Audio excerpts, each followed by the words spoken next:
My fellow Democrats, America can do better than that. And Barack Obama will do better than that.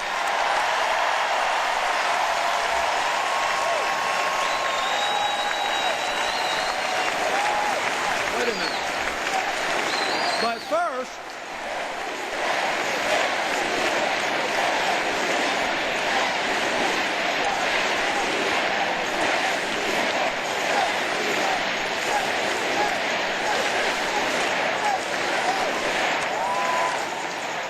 yes, he can, but first we have to elect him.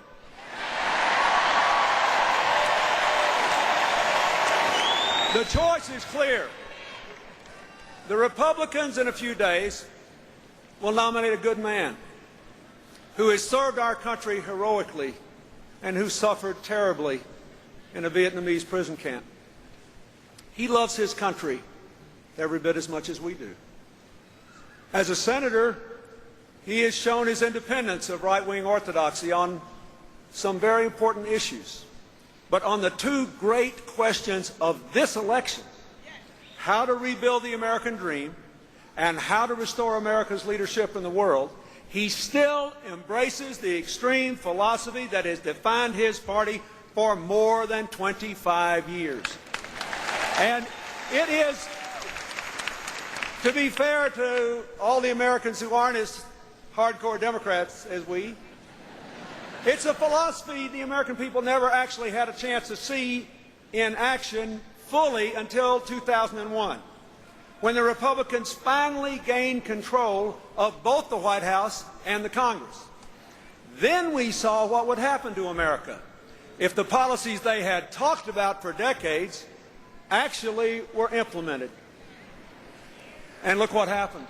They took us from record surpluses to an exploding debt, from over 22 million new jobs to just 5 million, from increasing working families' incomes to nearly $7,500 a year to a decline of more than $2,000 a year, from almost 8 million Americans lifted out of poverty to more than 5.5 million driven into poverty, and millions more losing their health insurance.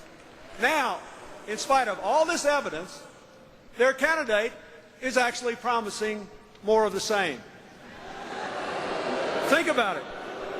More tax cuts for the wealthiest Americans that will swell the deficit, increase inequality, and weaken the economy.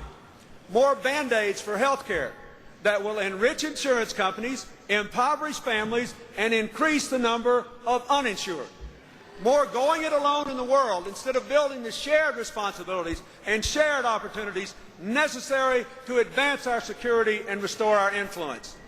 They actually want us to reward them for the last 8 years by giving them 4 more. Now, let's send them a message that will echo from the Rockies all across America. A simple message. Thanks, but no thanks. In this case, the third time is not the charm.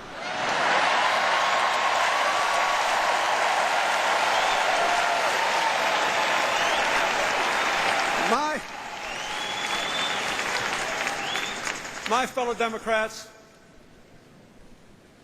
16 years ago, you gave me the profound honor to lead our party to victory and to lead our nation to a new era of peace and broadly shared prosperity. Together,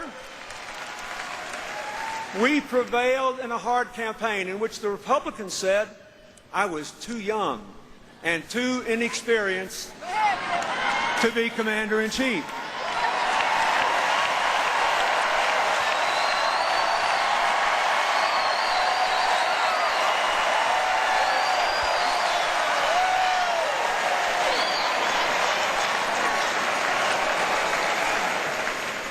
Sound familiar?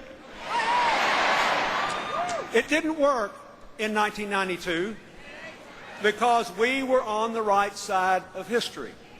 And it will not work in 2008 because Barack Obama is on the right side of history.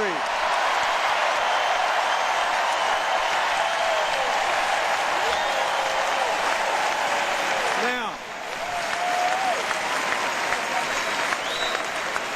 Senator Obama's life is a 21st century incarnation of the old-fashioned American dream.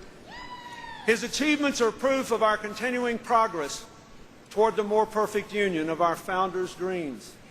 The values of freedom and equal opportunity, which have given him his historic chance, will drive him as president to give all Americans, regardless of race, religion, gender, sexual orientation, or disability, their chance to build a decent life and to show our humanity as well as our strength to the world. We see that humanity, that strength, and our nation's future in Barack and Michelle Obama and their beautiful children. We see them reinforced by the partnership with Joe Biden, his fabulous wife Jill, a wonderful teacher, and their family. Barack Obama will lead us away from the division and fear of the last 8 years back to unity and hope. So, if, like me, you believe America must always be a place called hope, then join Hillary and Chelsea and me in making Barack Obama the next President of the United States. Thank you, and God bless you.